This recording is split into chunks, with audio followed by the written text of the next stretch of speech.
I'm on a quest to find out if it's possible to platinum our childhood games using the Remake's trophy list. After surviving Resident Evil 3, one guy in the comment section decided all our fates. We're doing Resident Evil 2 next. So just as I was mindlessly platinuming games, not even realizing how addicted I'd become to this absolutely unhinged style of gaming, something caught my mind. What if old games had trophies? Not remakes, not remasters, the originals. What if back in the late 90s, while people were figuring out memory cards and tank controls, suddenly a PlayStation notification popped up. Trophy earned. What if the original Resident Evil 2 had a modern trophy list back in 1998? How would this look like? And with this video, I'm starting a challenge, where I'm trying to 100% complete or platinum my entire collection of retro horror games before this channel hits 77,777 subscribers. And if I fail, I have to platinum the scariest Resident Evil of them all, Resident Evil 7, completely in PSVR. So, like and subscribe. To get the platinum in the OG Resident Evil 2, you're going to need 4 full playthroughs instead of 6 as the Remake's guide says, plus an extra mode which is called Fourth Survivor. In those 4 playthroughs, I'll need to finish both Claire's and Leon's A and B scenarios, and finish the story also on the hardest difficulty for both characters, which, boringly enough, is just called normal. And to get an S rank for both, we're talking heavy restrictions, limited healing, very limited saves, and basically a speedrun territory for completion time. Plus some very classic Resident Evil challenges, like completing the game without opening the item box, collecting all the files, opening all locks and safes, and completing the game without healing once. Yes, in Resident Evil 3 I was allowed to heal once, here it's 0. And of course there were some unobtainable trophies as well, but I'll get back to them at the end of the video. But let's not get too far ahead of ourselves, let's start at the beginning. First we are doing a warm-up easy run where I try to collect all files and open all locks while also not using the item box even once. Resident Evil 2. We get introduced to Leon and suddenly I understand Ada's hesitation. I mean, I'm not judging, but the remake definitely gave this man a glow up. Leon and Claire want to go to the police station, but a kamikaze truck driver crashes into them, separating the two characters. From this point on we are alone, and our mission is to make it through the zombie-infested streets and somehow reach the slightly safer Raccoon City Police Department. Let's ignore the lickers for now. On my way there, I unlock my first trophy for showing a zombie Leon's English heritage. I mean, he kinda looks ginger, so it's valid, I think. As I finally arrived at the RPD, I ran into the first real problem. I tried to save the game and then it hit me. I didn't have enough space to save. And since I'm playing this on the PS2, I did what any 2000s kid would do. I pulled out my PS1, booted it up, and deleted the save files there. And with that, the problem was solved. Modern gamers will never understand this kind of struggle. In here we meet Marvin, another police officer who's already been bitten. And yes, we'll have to deal with zombie Marvin later. But for now he's a good guy, he locks himself inside, so we need to find another way around. But at least he gives us a card, which we can use at the computer and unlock 2 possible routes. Inside here I find my first file, and across all rounds I need to collect 33 of them. That's also where we get a quick retro jump scare showing us what's waiting down in the hallway. A licker. They're basically the hunters of RE2, but here's the twist. Lickers can't see, so if you walk slowly you're theoretically safe. Theoretically. Throughout the run, both characters have a unique starting item, which they can use in some scenarios. For Leon, it's a lighter, and using it here gives us the first of the 2 gem we are going to need later. To get the story moving, we need to pick up Chris's journal, which also contains one of the medallions we need to progress. Picking it up triggers a cutscene where Leon gives Claire her brother's journal. And apparently if you interact with Chris's desk 50 times, you get a film roll that you can develop later next to the safe room. What really blew my mind though was the variety of this game. Enemy types and positions change constantly depending on what you pick up and when you pick it up. It keeps you on the edge the whole time. Now in the remake there's a trophy for boarding up a window. But since you can't board windows in the original, I had to improvise here. So I gave myself the trophy for shooting the zombie hands that try to grab you through the windows, because once you shoot them they disappear instantly. Close enough.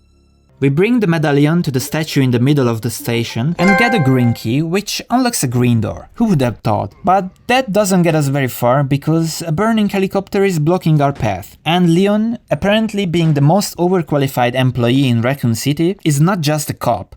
He's a government agent, a stuntman, and a babysitter. He's basically the Johnny Sins of survivor horror. Actually, I really hope Johnny Sins was never a babysitter. That would be concerning and really weird. But anyway, now Leon is also a firefighter, so we put out the flames, which yes, is exactly what firefighters do, as the name says. No shit, Sherlock! And with the fire gone, we can finally move forward. If you trade your redstones with the statue, you get your first chest figurine, which you need to collect 5 of these. For the Minecraft people among you, these statues are basically the villagers of Resident Evil. And I can just imagine the architects of this building sitting there like, yeah, let's install a gem trading statue in the middle of the police station. That should definitely be the only way to unlock doors. How practical. But before we can unlock the deeper secrets hidden beneath this station, I go back to tell Marvin that as a rookie cop, I somehow managed to solve most of the puzzles. Well, he's not so impressed. And also, he gets bitten once and immediately turns. Meanwhile, I get bitten 10 times on the way here, and I'm still running around like nothing happened. Bro, it's plot armor. I can't do anything about that, Marvin, sorry. In here I can find my second chest figurine, or at least that was the plan, because as I want to walk out, something explodes out of nowhere, and I got jumpscared so hard I almost dropped the controller. I'm not saying I had a heart attack, but my Apple Watch probably started preparing an emergency call. Anyway, once my soul returned to my body, I go back to pick up the heart key, which was guarded by Marvin, because Leon isn't the only one who was looking for secrets in this place. Now there is also a trophy for opening a safe, and the one and only safe we need is in this room, the one absolutely filled with zombies. Inside the safe you get shotgun shells, which I can't even pick up because I'm not using a shotgun on this run, and a map. So outside of the trophy, not much use of this safe. After using the heart key, we go deeper and deeper into the story, and also technically deeper into the station as well. Then we reach the dog area, and oh my god, I still hate these things, even in this game. They almost ended my run right here. After saving the game and freeing up some inventory space, I went back for the other disposable key and grabbed the handgun upgrade, which gives us a trophy for upgrading a weapon. And also another one for crafting something in general. I also solved the library puzzle, pick up the black chest figurine, and then head downstairs again. And just as I'm sprinting, because yes, we're technically still in a zombie apocalypse, a mysterious and suspiciously beautiful woman starts shooting at us. What a romantic way to meet your future lover.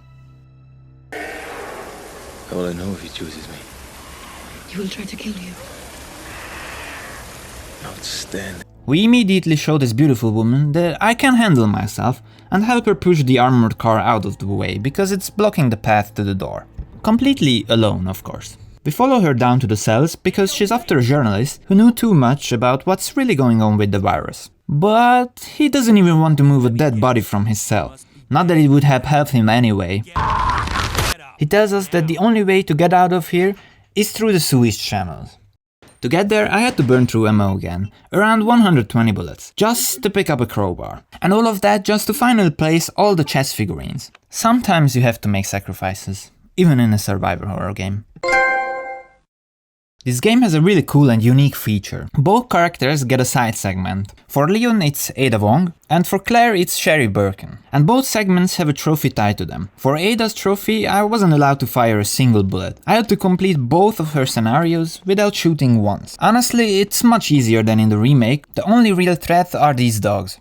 But as you know, I really hate dogs in this game. After solving a puzzle with Ada, we throw some shotgun shells and a key to Leon. Since Leon has America's best and juiciest ass, sorry Cap, he can't go through the hole and needs to find another way, this being guarded by lickers, which absolutely destroyed me. But at least I got 2 trophies for completing Ada's segment.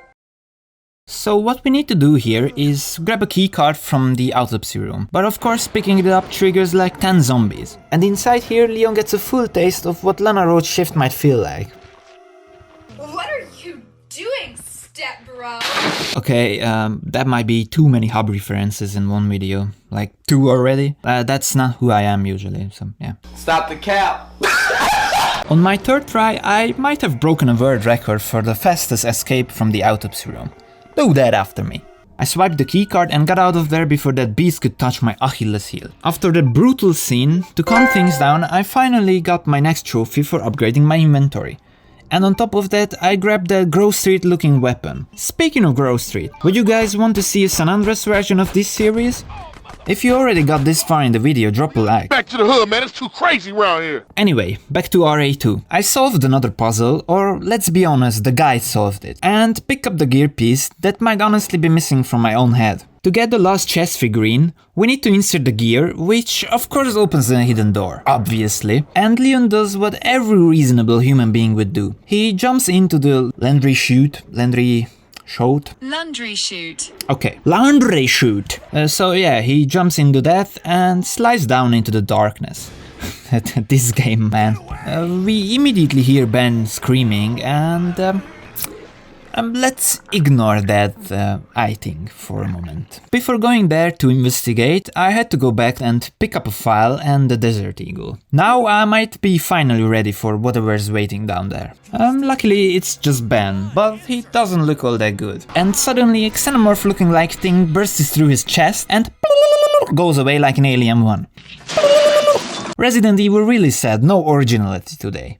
Ada keeps talking about some chemical plant and a guy named John. She's still on her secret mission. But let's not forget our mission, because our mission is to go towards the chess figurine door for whatever reason. But apparently in Resident Evil, Xenomorph evolved faster than in Alien, and we end up fighting what looks like Jack's long-lost older brother from Resident Evil 7. They really look alike. And they share one more thing in common. They really don't like Flying Lad from the American Eagle. Inside we meet Ada again, and Leon suddenly goes full emotional boyfriend mode. He gets full upset like, how could you just leave me without saying anything? Bro, you just met her 30 minutes ago. He's cute, caring guy and all, but somehow nice guys don't usually win. But don't worry, he evolves. Right, Resident Evil 4 Leon? Bingo. Luckily for them, the elevator ride takes so long that Leon and Ada have enough time to unpack what feels like months of build-up relationship drama. But Ada, being a slightly explosive personality, suddenly spots Leon's ex still seeking after him. And she immediately goes after her, like we just switched to a National Geographic channel. The cheetah spots the antelope. The prey realizes and starts running. The cheetah goes full beast mode and is about to catch up, except in this universe the antelope has a gun. And she shoots and hits Leon, unfortunately, who apparently has teleporting abilities because he moves in front of Ada faster than logic allows. And we all know what the side effects might be of teleportation. Now Ada has a much more serious conversation with Leon's so-called ex. And here is what's really going on. This woman is called Annette Birkin, and she's the wife of William Birkin, the scientist who created the G-Virus. So Ada misunderstood this whole situation because she's not Leon's ex. So thank God Ada somehow managed to control both her anger and her jealousy at the same time, because Annette explains what really happened. Umbrella wanted to steal his research, and obviously he didn't want to give it up, so the soldiers just shot him to death. Or at least they thought so, because forced into a corner, he goes full Dr. Connor mode and injects himself with the G-Virus. And suddenly that huge eyeball from earlier makes a lot more sense. No it doesn't. But the virus gives him insane strength, crazy durability, and some Freddy Krueger claws. So he wipes out the entire squad in a blink of an eye, which means he's still somewhere down there, waiting for us. You can run, but you can't hide, bitch! And we also get to see what really happened to Master Splinter. I mean, Rick and Morty and Marvel can go away, bro. This is a real multiverse. Even though we didn't threaten her at all, Annette tries to shoot us, but Ada's spider sense activates immediately. And Ada delivers a bitch slap so powerful, even that Russian slap champion would have been KO'd from that. We cut back to Leon, who of course goes after Ada. And down here we need to find 2 medallions to shut down that deadly water system, so we can finally go through that door behind it. We spot Ada on the other side, and the game immediately checks if my heart is still healthy with this absolutely disgusting jumpscare. I genuinely believe this destroyed people in the 90s, because I almost shit my pants. Not really. We deal with this Croco using this gas tank, which explodes in its mouth.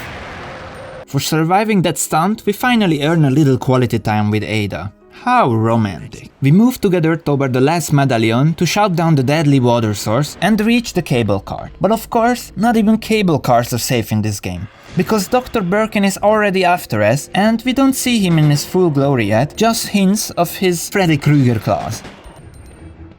To traverse forward, I had to burn more bullets just to pick up a key that activates what I guess is some kind of train lift. And apparently, Dr. Birkin has a fetish for moving machinery, because not even 10 minutes later, he's back at it again. And this time, he actually injures our beloved Ada.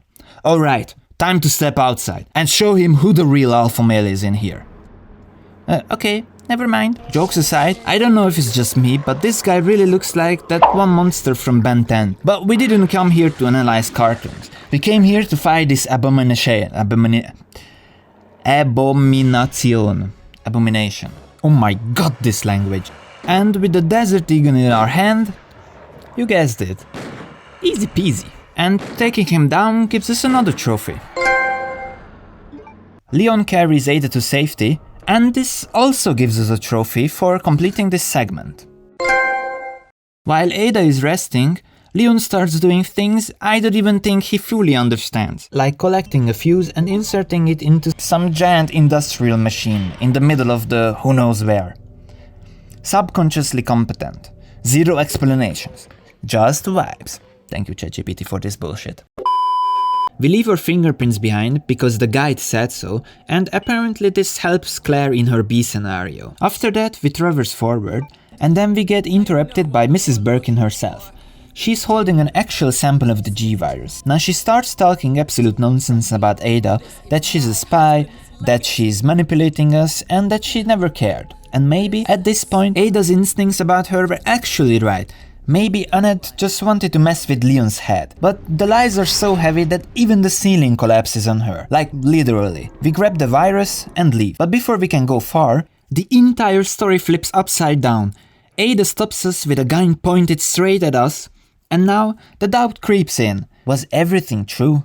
Did Ada really just want that one night stand with Leon and his big personality, and then disappear, like every woman apparently does in his life? This poor handsome man, always getting used by evil women. Thank God I don't have that problem. Also sadly, not the woman either. Anyway, back to Ada and Leon. She threatens to shoot Leon if he doesn't hand over the virus, and then, out of nowhere, Annette somehow survives, walks in on pure willpower alone, and shoots Ada before collapsing for real this time. What a dramatic plot twist. Ada falls down into the abyss. See you in RA4 I guess. But poor Leon doesn't know that yet, obviously. Need a ride, handsome? Okay. And here's the crazy part. If you inspect Ada's gun afterward, it wasn't even loaded. Jokes aside, the writing here was actually really good. So Leon is forced to escape alone through this sic mundus creatus est elevator. But something isn't right. You can feel it inside your... Yeah. What do you mean by that? And Leon feels that too, because his spider sense is starting hitting in, but something isn't right. Yeah, in case you forget, the Japanese version of Freddy Krueger is still after us. And he's even getting uglier and uglier every time. I'm not even angry or scared of him anymore actually. I just feel sorry for him. That's it. But anyway, I took him out in about 30 seconds and then get out of there. We finally reach the train platform and Claire is already there with a yet unknown little girl. And yes, she's going to be very important in my next run with Claire. And suddenly everything starts exploding as we fade out. Very typical. So for this run, I got a C rank, with a completion time of 4 hours. This is dog shit. Those numbers definitely need polishing if you want that S rank.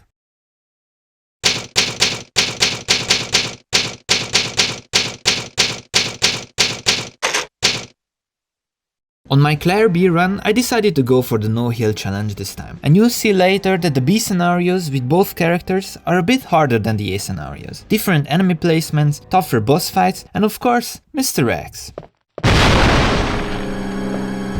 This makes the no here run a bit more challenging. Another difference is that we now spawn on the other side of the police station, completely surrounded by zombies. But here we finally see what happened to that helicopter that crashed into the station. Putting out the fire triggers a B scenario exclusive cutscene where a helicopter carrying 6 huge containers flies over us and drops one directly on our head. This is Mr. X. Look at this dude. Wait till you see Since Mr. X isn't that drippy in the original game, I can't shoot his head off like in the remake, but I still give myself the trophy for knocking him down with the grenade launcher. Even though I knew what was waiting for me in this room, this liquor humbled me immediately, so I had to reload my save for the first time. And not even 5 minutes later, this zombie humbled me again. To put this into perspective, I used around 18 saves during the entire run, most of them in the second half. So in the beginning, I was trying my best to leave the police station with as many saves left as possible. That alone made the early game pretty challenging. But even that didn't prepare me for what was waiting for me in the laboratory. Because almost half of my entire run, around 3 hours, was spent in the lab alone, a section that should have taken about 20 minutes. So please, like and subscribe so that suffering was at least worth something. Inside the STARS office, we meet Leon S. Kennedy again, but this time from Claire Redfield's perspective. And I also pick up my first collectible tied specifically to Claire. Another difference in this route is that after exiting the door, we see a little girl being chased by a zombie. But we don't have time for that. We're chasing trophies, so we just leave her there. Don't worry though, she's fine. I also got my next trophy in the police station for counterattacking with a sub-weapon. And this sub-weapon being Claire's boots.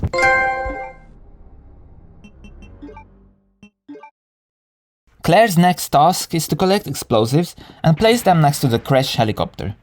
I don't even think the game really explains why we're doing this, but we do it anyway. This leads us to Raccoon City Police Chief, who has clearly gone completely insane. I don't think I even need to explain it. He literally has a dead woman on his desk. Then we hear some noises from the back room, and we go investigate it. Turns out, it's the little girl from earlier, and finding her gives me a trophy, hide and seek. Now I know, in the remake this trophy is tied to completing her section, but since that part works differently in the original, I figured the name fits even better here, because she was literally hiding. I don't even think I need to explain it. Just stop. Then she hears a monster and runs off again. So now we have to go find her again. On my way there, of course I had to face my worst enemy in Resident Evil, as you already know, or at least should know, the Cerberuses. It would have taken just one shot to kill it, but it jumped at me and managed to hit me. And I thought about resetting, but YOLO the rest of the round with that one hit, which obviously made the ending a little harder. We meet Sherry down here, but she doesn't want to come with us. Instead she runs away again because she thinks she hears her dad. That's lead us into the section where we play as Sherry. It's basically the same idea as Ada's segment, sneaking around and escaping danger. For completing this part, I gave myself the Young Escapee trophy, even though the puzzles from the remake aren't really present here. Next, we head to the parking garage to pick up a crank. There was another film roll down here that I needed for the collectibles, but I forgot to grab it, so I will have to come back later. At least I got a trophy for killing a Cerberus while it was in midair. Another tricky moment was this blue door hallway. After picking up the crank, the corridor becomes absolutely filled with zombies. As soon as I opened the door, I had to dodge past them immediately. Luckily, I put it off on the first try. And of course, Mr. X was also on my tail trying to jump scare me twice. But he doesn't know I already survived Nemesis in RA3. So this was child's play. After collecting all 3 stone key items, I returned to the police chief's office. Inserting them behind the painting opens a hidden passage. But here's my question. How did the chief open this door and get here before me if I needed all 3 pieces to unlock it? These old game logics, man. Just don't ask questions. The chief points a gun at us and says no one leaves his town without him. If I can't win, nobody can. And we also learn that he knew about Umbrella the whole time. Oh no. I'd be so upset if something happened to him. Oops. We of course climb down to investigate what killed him. And guess what? It's Freddy Krueger again. Welcome to your nightmare, bitch! So so we fight him like the final girl in Freddy movies. This boss is actually pretty easy. Just stand there and hit him with 4 or 5 acid rounds. Once the music stops, the fight is basically over. And somehow, because I'm unlucky, he still managed to hit me even though he was technically already down. That's great. Claire and Sherry continue through the sewers toward the chemical laboratory, but I still can't get over this scene. I know I shouldn't laugh at this, but I just can't. Look at this goofy moment. Sherry literally gets sucked into the sewage channel.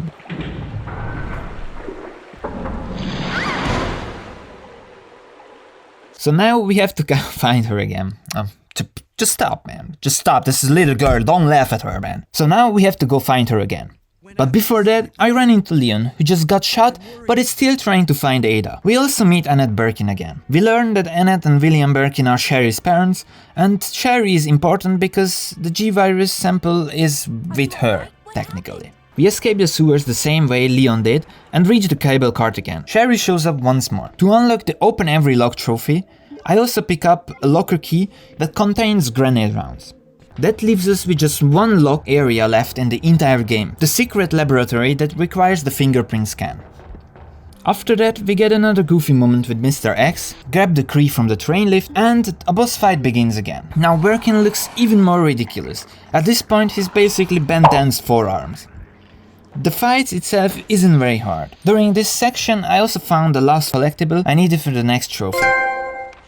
There was even a typewriter nearby where I could have saved, but my dumbass didn't do it. I just kept pushing this cube puzzle because the guy told me to. Don't blame me, I just followed the instructions. But that doesn't mean I don't have my own faults though. Bro, what am I saying? And then the worst thing happened. A licker jumped on me, which triggered the other one, and I died. That sent me all the way back to the boss fight again. On my next attempt I actually saved, just in case, and interestingly, if you move in a specific S-shaped pattern, the lickers don't drop down from the ceiling. But even then things escalated quickly. On my way back there, I got hit again because they dropped, and one more hit I'd be in caution, which would make the final boss much harder. This laboratory section is where I struggled the most. This hallway, containing 3 lickers. Normally this part would take around 20 minutes from here, but for me, it took almost 3 hours. Half of my entire run was spent here trying to get through this area without getting a hit and still beating the final boss. And to be fair, this part was mostly my fault. On my way to get the elevator key, a zombie grabbed me in a way that honestly shouldn't have been possible, and that dropped me into caution. And I thought myself, this shouldn't be a problem, right? We meet Annette again and see in the cams that Sherry is in danger, because Mr. X is after her pendant, because in the pendant is the sample of the G-Virus.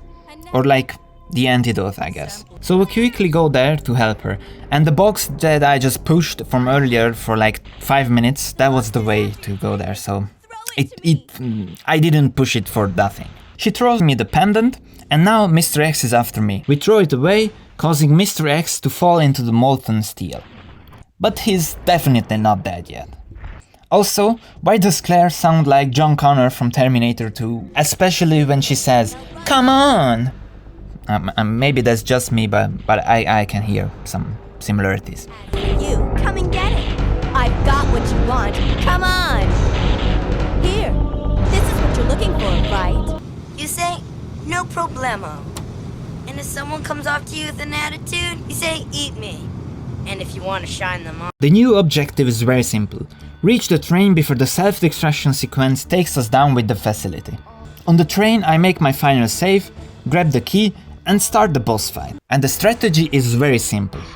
Hit him 2 times with the acid rounds without letting him charge at you, because he has a charging attack which deals a lot of damage. That should trigger a cutscene where Ada throws you a rocket launcher, and actually 1 rocket. You need to take the rocket launcher and hit it just only 1 time.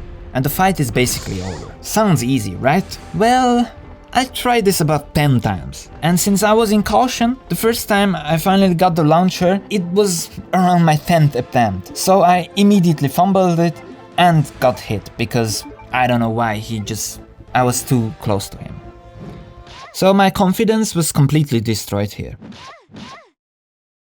Eventually I got so desperate that I reloaded the save before the zombie bit me, and replayed the entire section. Even on fine health, I could only beat him on my second try. At this point, I genuinely didn't know which challenge was harder, this one or RA3, but somehow the game still wasn't finished. My genius self started the train before making the last save, so the very final boss fight was way more stressful than it needed to be. Luckily, it's actually easy. I beat it on my first try, but my heart rate was probably on German Autobahn levels. Leon does what Leon does the best, climbs under train, plants explosives, and blows the monster sky high.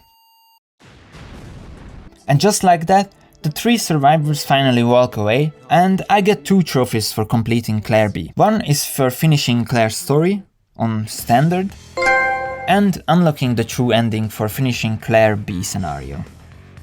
And I literally almost forget the main goal of this run, the Frugilist trophy, so yeah, I got that as well.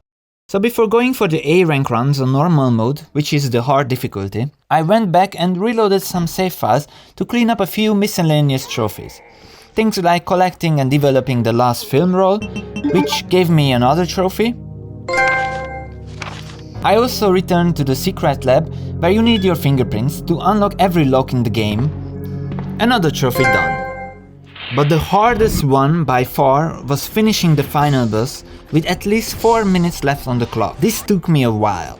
The 4 minutes on the clock, this basically meant I had around 15 seconds to take him down. I tried this over and over again. Some attempts were terrible, some were painfully close, like this one for example.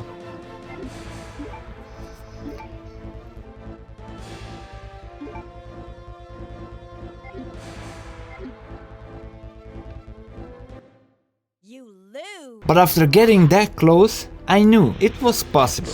So I went in one last time, and this was the run. Here, use this! Who are you?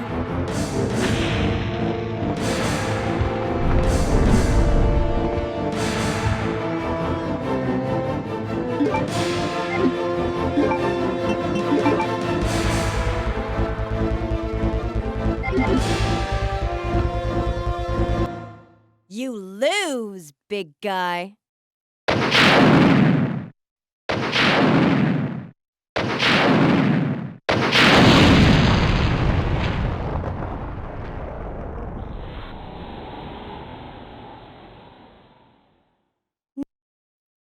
And with that, I got the trophy.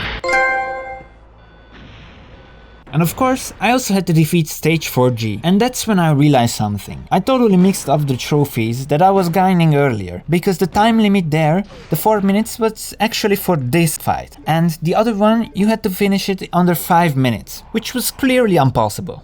So I gave myself the trophy for the 4 minutes. Now, completing this fight under 4 minutes is technically possible. A speedrunner actually pulled it off, but on PC obviously. Meanwhile on console, yeah, good luck with that. The closest I got was this attempt. And honestly, if you compare it how much time the remake gives you, this should already count. So with a tiny bit of cheating, I gave myself both trophies, because doing this legit, that was just not happening. And now there are technically 2 more playthroughs between me and the Platinum, completing both scenarios on hard with an S rank as well. So there were just 7 trophies left, and getting an S rank on hard difficulty was actually much harder than in RA3. Not just because I had to complete it twice, but also the controls are much worse. And the fact that I cut my finger, that didn't really help the situation either. On my very first attempt, I actually got a B rank, no joke, so I had to redo the entire last third of the game from scratch just to get the A requirement. And the main problem came from earlier. I had already used 2 full healing items at the last boss fight, but for this run, I was only allowed to heal once, like 1 full healing items that makes up 1 spray or 3 grasses, 3 saves, and a completion time under 3 hours. Now technically, I didn't take that long, but I paused the game for 45 minutes thinking the timer would freeze, and it didn't. But that wasn't even the hardest part. The real challenge was the beginning of the game, getting into the police station. You have to go through a huge group of zombies with barely any ammo, and without getting hit even once. And even after reaching the station, you're still not safe. Not even close. I managed to get through, but took a few hits along the way. Then, after 45 minutes of gameplay, I reached the basement, and I got too greedy and I didn't save after Sherry's section and got jumped by a licker, and that's how I died. That's when I realized how painful this run was going to be, but at least I got a trophy for fully upgrading my inventory. On my second attempt, I made my first save right before the licker, and from there everything went relatively smooth, except for one thing. The timer thing. So I had to replay the final section again, this time paying attention not to use any sprays or combine too many herbs, because at this point in the run, even a single extra heal would ruin everything. And of course, the final boss fight was a nightmare again. I died again and again and again. But eventually I got through and watched the credits roll, and I was honestly more stressed waiting for the result screen to load than I've ever been waiting for my university exam results. And now let's do it again with Leon.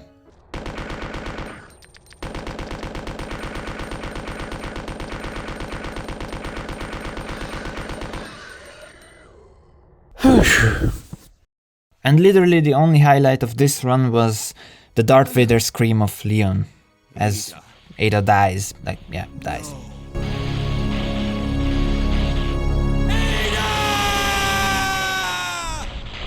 And here are the trophies. And since this was my fastest run, I also give myself the small carbon footprint trophy for only making 14,000 steps. And before you ask, yes, I did count all of those steps. After that, you get a really short segment where you play as one of the Umbrella soldiers called Hank. Literally the same soldiers who just shot Dr. Birkin. But after completing it, I get a trophy, and with that, also the Platinum. So this was the original Resident Evil 2 Platinum experience. There were 6 unobtainable trophies, mostly because the required features simply don't exist in the original game. And that's actually kind of funny, because Resident Evil 3, the game everyone criticizes for being so different from the original, ended up having a much more doable trophy list than RA2. So if you haven't seen that video yet, go check it out. Now, what is my personal opinion on this game? The game itself is great, but going for the Platinum, not so much. It's way too tedious, and honestly, I'd even say it's harder than RA3. At least from my experience. And compared to RA2, I actually enjoyed playing RA3 more.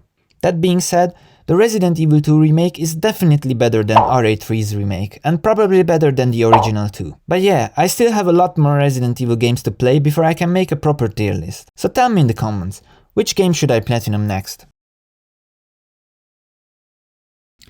Anyway, back to RA2. I then solved another